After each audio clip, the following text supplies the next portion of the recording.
السلام علیکم دوستانو. هغه خويندې ورونه چې د وینې غواړ جګر چربي لري او خېټه ګیس پیدا کوي او د نه علاوه فشار جګیږي. ډیر ملګری خوختون کې کمنټسونه کوي اوس د موږ فشارم یعنی کې بلډ پریشر هاي کیږي او د نه بعد د وینې غواړ او د جګر چربي کولیسټرول تریګلیسراید لري. دې لپاره یو کورنۍ داسې چټني درته خیم چې ان شاء الله جوړم کړه. هغه کسان چې همیش خاندانی کولیسټرول تریګلیسراید لري یا داسې شکر چې هغه کو مثال کولیسټرول او تریګلیسراید لري او د شوګر مرض لري نو هغه کسان دا چټني استعمال کوي ان شاء الله تاسو به شوګر هم کنټرول وي کولیسټرول تریګلیسراید هم کار کوي او همیشه د چا لوړ فشار جګیږي او پریشان نه ان شاء الله په خپل کور کې جوړه کې دعا وکوي. اول په دې کې با غشنیز یعنی کې دنیا تازه دا واخلي خیس به ضرورت خو تاسو دومره به واخلي بس دا کتلې سي دومره وتا تازه دنیا واخلي دا بچټو کې واچوي سيسو بیا پکې نانه یعنی کې دا پودینه دا یلنن تازه ورته وای سيسو دا واخلي دومره دغه په نیمایي باندې انده تندر د کم زیات مشکل لري دا دوړم سی واچول دا به وټه کوي داسې سی وټه کې نو دا هغه کسان چې کولیسټرول او د تریګلیسراید ټول عمر دوايانې خوري پریشان وي ان شاء الله کور کې جوړه کې دعا برته کوي. یو هغه کسان چې خاندانی شکر مرض لري او شکر سره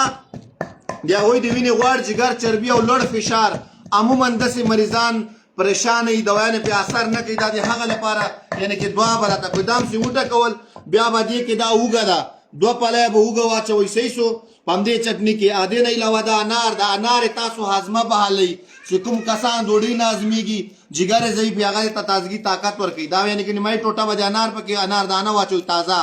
او که تاسو وچ اچول وچم پکې اچولې سي یعنی کې وچم ملاويږي ما تازه پکې انار واچو سيسو او بل هغه کسان چې تاسو خارج کې ژوند کوي غواړي چې تاسو وټلي غذاګانې خوري هغه بازو کا زړی هضميږي نو سوي خوري په تاسو بوج کیږي نو هغه کسان دا چټني استعمالي نو هغه غذا مو سره هضميږي او مشکل به او تنه کولیسټرول او تریګلیسراید باندې پیدا کوي. که تاسو غواړي ټول عمر دا تاسو ټول عمر بیا استعمالوي چې کولیسټرول او تریګلیسراید به تاسو بیا نه کړي الله رضا وا دا ادرک دا یعنی کې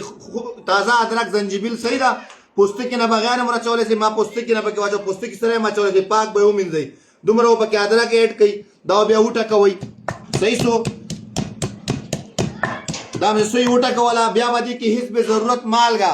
دومره مالګه تاسو مره خوخوي او کوڅوک فشار لري هغه بالکل کم مالګه ور واچي. دوباره ته هغه کسان چې د جګر چربي د وینې غوړ یعنی کولیسټرول لري او فشار ټیټیږي نه همداسې جګ رواني کنټرول کیږي نه سهار هم خوري او ماښام په دې کې لږ مستی ور واچوي او هغه کسان چې معمولی ډوډۍ وخوري خېټه سره پړسېدلي هاضمه نه راځي خولې ته ترشي وبوي دا سره استعمال ساتي ټول عمر به دعا کوي که د الله رضا. عموما داسې مریضانی چې څوک تور زیړی یا د جګر چربي د وینې غوړ لري هغه کسان چې ډوډۍ وخوري بیا هضمېږي نه لکه اټکای نه راوځي دا څنګه وخوړی تاسو اټکای راوځي ډوډۍ م هضمېږي ان شاء الله دعا به راته کوي دا داسې کورنۍ چټني ده او دا هم چې وټه کول دا په دې کې مستې ور واچوئ سره کوم جوړوئ تاسو چټني بس دا سهار هم استعمالوئ ماښام هم استعمالوئ دعا به راته کوي که د الله رضا